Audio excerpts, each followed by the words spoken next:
Chivayo crowned the political commissar muri Zimbabwe. Welcome pa the Mtapa Times pano pa YouTube, pa Inside Africa, vari kutiona pa Facebook, and then when you Super Nexus. Before we get into this one, hit that subscribe button, smash the like, and share this with someone who needs to see it, because today's story is about money, power, and the church, all mixed into one wild cocktail.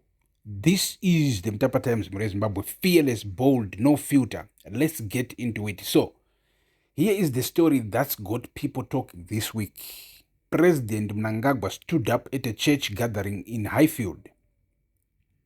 And not just any gathering, this was a Joanne Masowe Echishanu congregation, and publicly thanked one man by name, not a minister, not a general, not a war veteran. He thanked businessman Chivayo on camera in front of the congregation, praising him for his, quote, philanthropic works, and saying, and I quote, God richly reward you for the good that he is doing for the people. Now, Zimbabwe, on the surface, that sounds like a nice moment, right? Politician thanks generous businessmen for charity. Happens all the time, all over the world. But if you know Zimbabwean politics, you know this is never just about charity. This is about positioning. This is about power, and more people are starting to ask the real question: is Chivayo quietly being crowned as Mnangagwa's political commissar, the tycoon who doesn't just fund the party, but actually shapes where the party's energy and message go next? Let's break down why this matters. Chivayo is not new to controversy, and he is definitely not new to headlines. This is the same Chivayo whose name has been tied to some of the most controversial tender deals in recent Zimbabwean history. The Intratrek Zimbabwe solar power saga being the big one, a deal that's followed him for years, with accusations of contracts awarded without power ever being delivered, of millions moving around without the promised infrastructure showing up on the ground. This is a man with what reports openly call a controversial record. And yet, here we are, watching the sitting president of Zimbabwe stand in front of a congregation and publicly praise him as a man doing God's work. That contradiction alone should stop you in your tracks. On one hand, you have a businessman whose tender dealings have drawn scrutiny for years. On the other hand, you have the head of state elevating him publicly, spiritually, as a blessed philanthropist. Two completely different pictures of the same man, and Mnangagwa is choosing to amplify the flattering one loudly on camera in front of thousands of worshippers. So, why would ED do that? Why put his own credibility on the line to lift up a man with Chivayo's baggage? Because Chivayo isn't just writing checks anymore, Zimbabwe. According to reporting circulating this week, the flamboyant tycoon has, quote, somewhat emerged as Mnangagwa's de facto political commissar and special envoy. Think about what that actually means. A political commissar, historically in ZANU-PF structures, is the person responsible for mobilizing support, shaping loyalty, and carrying the leader's message directly to the grassroots. That is a party role. That is a power role. And Chivayo, a private businessman with no elected office, no formal party position that we know of, is being described as functioning in that exact lane, showing up at socio-political events, making regional forays, positioning himself as ED's man on the ground. That's not charity work anymore. That's political infrastructure, Zimbabwe. And here is where it gets even more interesting. This praise isn't happening in a vacuum.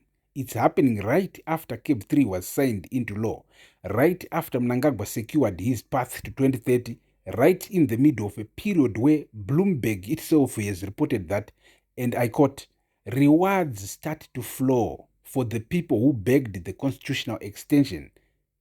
Listen to that again, Zimbabwe. Rewards now start to flow.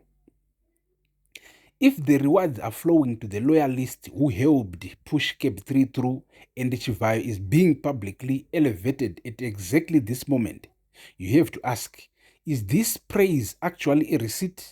Is this Mnangagwa publicly signaling in front of a church audience that loyalty gets rewarded?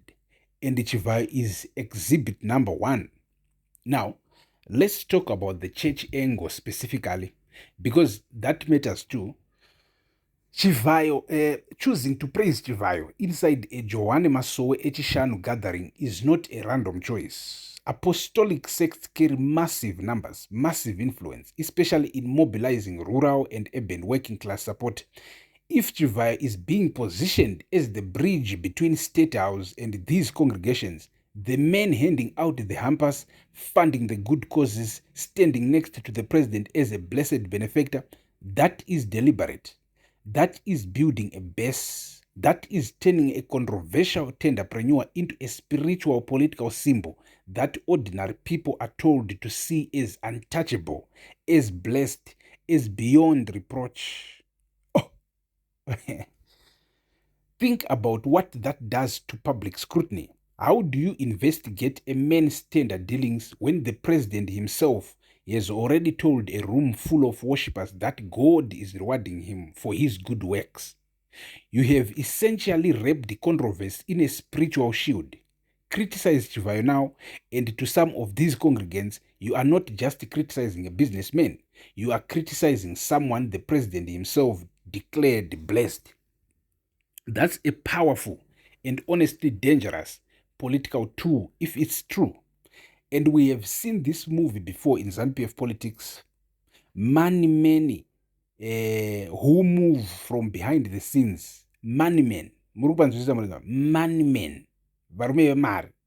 Who move from behind the scenes, financiers, into public political operators. The question this week is whether Chivayo is becoming the latest and maybe the boldest version of that pattern.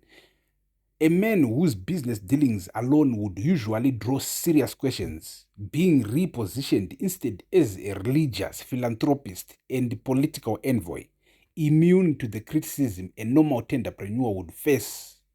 So, here is what we want you to sit with today. Is this really about Chivayo's charity, or is this about Mnangagwa building a new kind of loyalty network? One that isn't rooted in war veteran status, isn't rooted in military rank, but is rooted purely in money, visibility, and public praise. Because if Chivayo really is functioning as a political commissar now, that tells us something important about where ED's power base is shifting.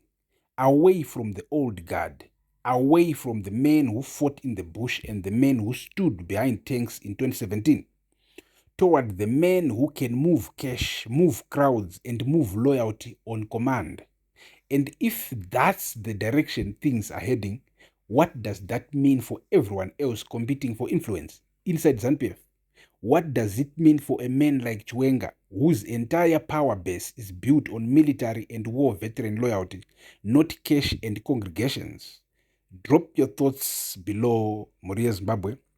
Is Wikno Chivayo becoming the most powerful unelected man in Zimbabwean politics right now? Or are we reading too much into one church speech like this video? Like this video, share it with the family, and make sure you are subscribed, because Panopam Tapa Times, Tichange Tichikupai, more fire, we'll be digging deeper. We shall see you in the next one. Rugaringarubenemi.